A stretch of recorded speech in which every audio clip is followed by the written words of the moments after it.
इसमें भारत के सभी आदिवासियों के, भारत में बताया जाता है कि संसार के सबसे ज़्यादा आदिवासी भारत में ही रहते हैं, जिनकी कुल आबादी 2011 की जनगणना के अनुसार लगभग 12 करोड़ है। तो 12 करोड़ आबादी को ब्रिटिश शासन व्यवस्था ने एक इंडिविजुअल पहचान दे रखी थी, एक आइडेंटिटी दे रखी थी, कॉलम कोड दे रखा था।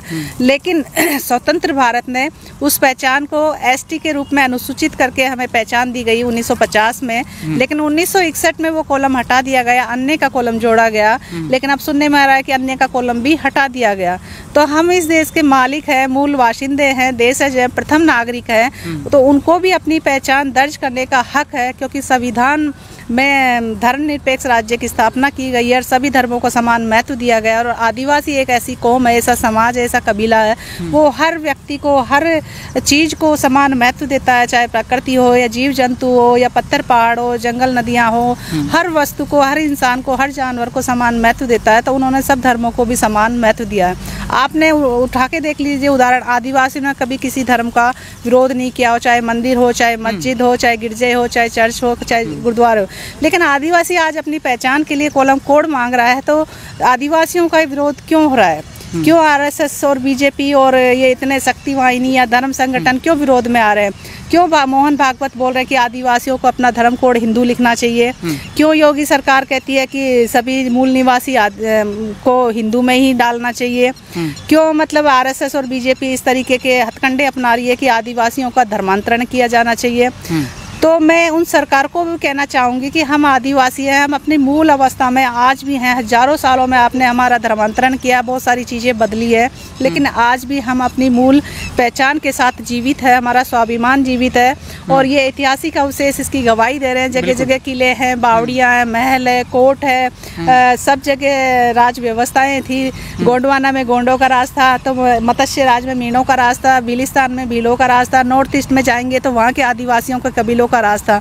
और इसीलिए हमें संविधान में अनुसूची 5 और 6 विशेष राज्य के दर्जों के रूप में सिर्फ आदिवासियों को ही मिली है, न कि किसी और धर्म संप्रदाय को। और वनाधिकार कानून है, पैसा कानून है, और भी बहुत सारी व्यवस्थाएं हैं जो हम आदिवासियों को इस धरती का मालिक होने की वजह से ही मिली है। और हम आदिवासी है, इसीलिए हमारे हक अधिकारों की रक्षा संविधान भी देता है। अगर हमारा धर्मांतरण होता है या हमें हिंदू कॉलम में डाला जाता है, या हमारे खुद के भाई बहन गुमराह होते हैं और वो अपने का आपको हिंदू बोलते हैं, सनातनी बोलते हैं, या भगवाकरण का अनुकरण करते हैं, तो वो एक तरह से खुद गुमराह हो रहे हैं और अपनी जड़ें या अपना अस्तित्व वो खुद समाप्त कर रहे हैं। हम किसी का विरोध नहीं करते, वो चाहे हिंदू बनना चाहते हो बने, लेकिन वो अपनी आइडेंटिटी को खो देंगे, वो अपनी मूल पहचान जो आदिवासियत है, उनके हक अधिकारों को खो देंगे।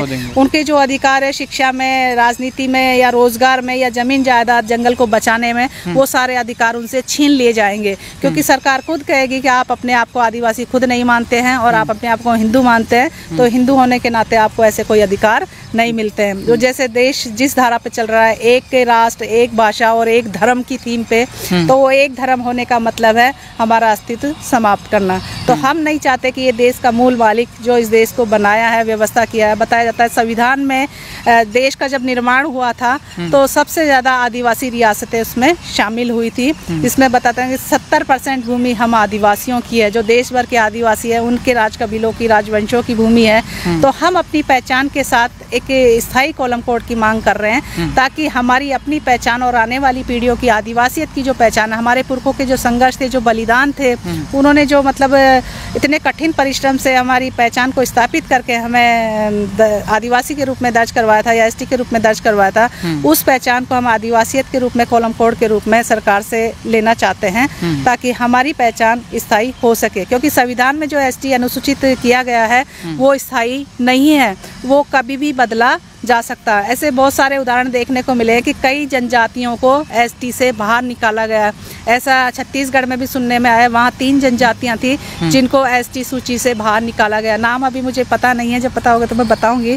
बाकी उनका धर्मांतरण होने से, हिंदूकरण होने से उनको अनुसूचित जनजाति के अधिकारों से उनको वंचित कर दिया गया, बेदखल कर दिया गया। तो मैं अपने समाज को भी संदेश या अपने आदिवासी भाई बहनों, युवाओं, बुजुर्गों, माताओं, बहनों, मातृशक्तियों, पितृशक्तियों सबसे अनुरोध करना चाहूँगी कि आप अपने पुरखों के बलिदानों को, संघर्षों को याद कीजिए कि उन्हीं के संघर्षों बलिदानों से हमें आज़ादी मिली थी, उन्हीं से हमें मूल पहचान मिली है, उन्हीं से हमें हक अधिकार मिले हैं।